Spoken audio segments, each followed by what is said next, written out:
빛과 소금의 나라. 빛과 소금의 나라는 세상과 구별되는 거죠. 세상이 보기에 와 슬기롭다 지혜롭다 이래야 돼. 그러니까 구별이 돼야 된다는 거예요. 근데 지혜롭다 슬기롭다 이런 말을 들으려면 세상 사람들이 공감을 해야 된다는 소리죠. 일단 공감을 하면서 그러나 그들이 하지 못하는 차별성이 있어야 된다는 거죠. 두 가지 꼭 가져가야 돼요. 공감과 차별성. 자, 빛과 소금의 나라는 세상과 구별되는 것입니다. 거룩함이죠. 달라야 하고 세상에 감동을 줘야 됩니다. 공감을 또 일으킬 수 있어야 됩니다. 이게 빛과 소금입니다. 우리가 빛과 소금 하는 게 뭐냐. 또 빛과 소금은 달라야 된다는 건 뭐가 달라야 되냐. 세상의 신화 있죠. 성공 신화가 있잖아요. 무엇이 성공이다 이런 말들 있잖아요. 세상에. 그런데 그것들이 정말 성공이 아닌 걸 알고 있어요. 사람들도. 그렇게 해서 그게 성공이다, 그것이 진짜 행복을 준다, 아닌 거 압니다. 근데 그냥 그렇게 하는 거예요.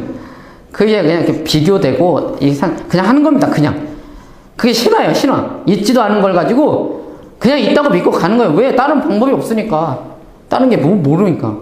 세상의 성공 신화, 풍요 신화, 이 날강 신화, 이것을 하나님 물로 피를 만들어 버리면서 빨리 나오라 이러죠. 그게 구원입니다. 승리 신화, 1등 하면서 하나님께 영광을 돌립니다, 이런 말 하는 거예요. 이거 사라져야 되는 문화예요. 골을 넣고서 축구에 골을 넣고 기도하는 거 잘못된 겁니다. 왜요? 골을 넣고서 기도한다는 거는 그 전에는 도와주세요 이런 입장이고, 여기서 도와주셨군요 이런 뜻인데, 하나님은 결코 그렇게 역사를 하지 않아요. 하나님은 수비수의 하나님도 되고 상대편의 하나님도 되고, 이게 이겨야지 드러난다, 하나님이. 그러니까 세상에서 이겨야지, 꼭 나무주연상을 타야지 하나님의 은혜를 주신 것이 아니다라는 거예요. 그럼 나무주연상을 타지 못하는 조연들은 은혜를 더 구해야 된다, 이렇게 돼야 되잖아요. 그게 아니라고. 하나님은 그런 승리의 하나님 아닙니다. 세상의 승리의 하나님 아닙니다. 하나님은 꼭 총리가 되고 대통령이 돼야지 영광을 받으시는 분이 아닙니다. 하나님은 요셉의 하나님이죠. 절대 바로의 하나님이 아닙니다. 바로가 더 높습니다. 근데 그렇게 하나님은 승리의 신화를 가지고 그렇게 하는 게 아니라 그들의 그 과정과 그 속에서 거룩함을 드러내느냐, 이 싸움이죠. 자, 또 뭡니까? 이 외모 신화가 있죠. 외모 신화가 있습니다. 이게 뭡니까? 이것은 세상에서 만들어 놓은 그런 애니메이션과 이런 걸 통해서 이 헬라 철학, 헬라 시대 때 헬라 철학의 외모입니다. 우리가 좋아하는 외모는. 그 이전에는 다른 외모가 또 인기가 있었어요. 근데 헬라 철학 때 그 있잖아, 우람한 체격과 그 턱이 딱 들어가고 갸름하고, 이게 이제 거기서 온 건데, 그런 헬라 철학의 외모, 지상주의. 그러니까 그 신화입니다. 신화. 그게 멋있는 거다. 이거 누가 그랬습니까? 이게 신화예요. 실체가 없는 거예요. 그냥 우리들이 그냥 얘기하는 거예요. 이 세상의 신화의 허구성을 폭로시키는 것이 하나님의 거룩입니다.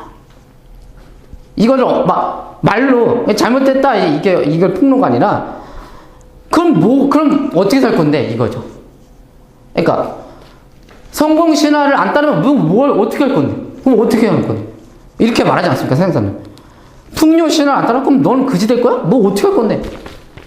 승리 신화를 안 따라 그럼 너 맨날 질 거야? 맨날 꼴찌 할 거야? 그럼 꼴찌가 좋은 거냐? 외모 신화를 안 따르면 그럼 너는 화장도 안 하냐? 너는 그럼 이발도 안 해? 넌 세수도 안 하냐? 안 할 거야? 이런 것도 있죠. 이 물음 앞에 대답을 하는 겁니다. 어떻게 할 건데? 이게 교회입니다. 그러니까 교회는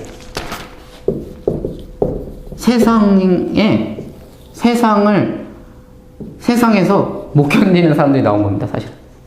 세상에서 못 견디는 사람들끼리 모여서 대한공동체입니다. 대한공동체.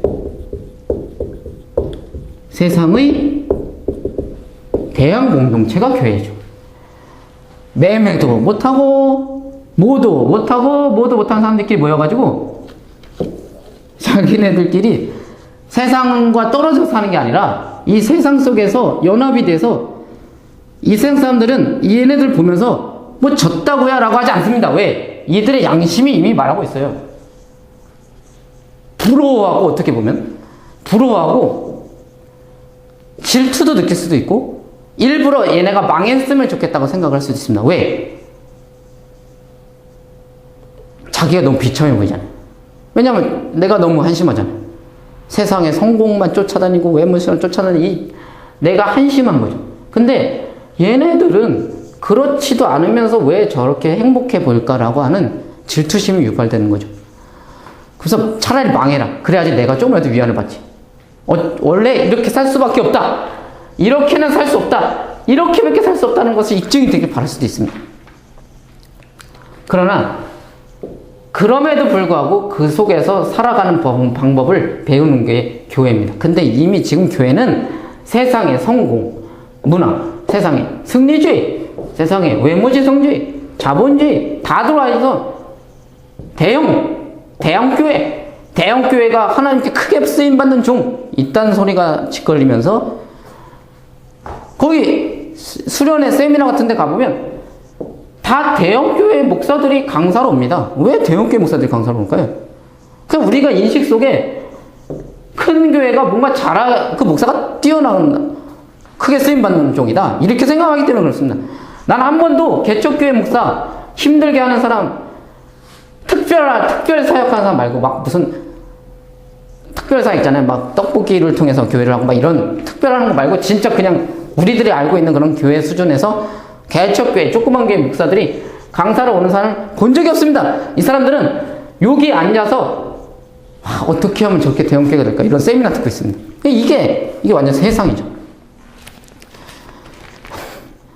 이러한 것들에서 그럼 어떻게 살 건데? 를 대답을 해주는 그 공동체가 교회입니다.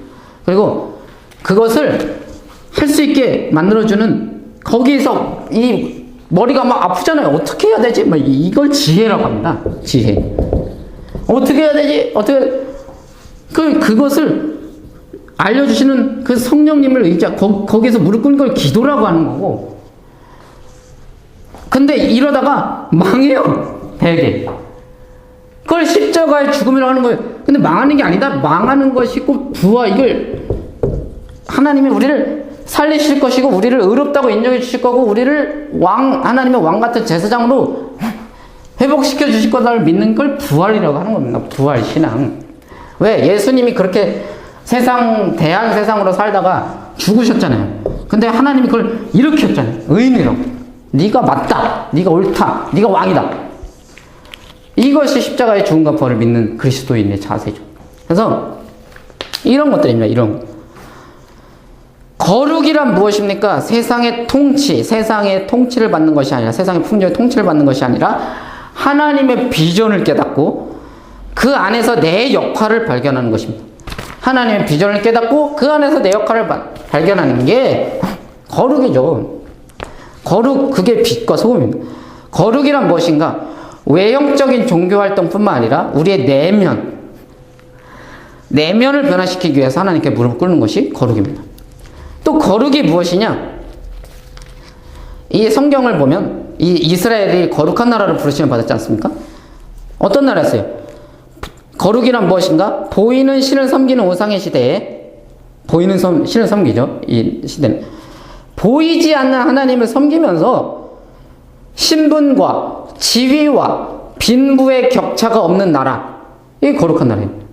일주일에 하루는 노동자와 가축에게도 쉼을 주는 나라, 7년마다 종들을 풀어주고 생활고로 생긴 부채를 탕감해주는 나라, 50년마다 희년이란 제도를 통해서 재산을 원천 재분배하는 나라, 이런 나라가 거룩한 나라고, 이런 문화가 거룩한 문화이며 빛과 소금의 내용입니다. 이스라엘에게 주신.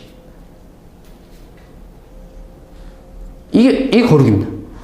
성경에서 말하는, 그리고 또 뭡니까? 자녀들에게 하나님의 법을 대대손손 알려주는 그러한 법이 있는 나라.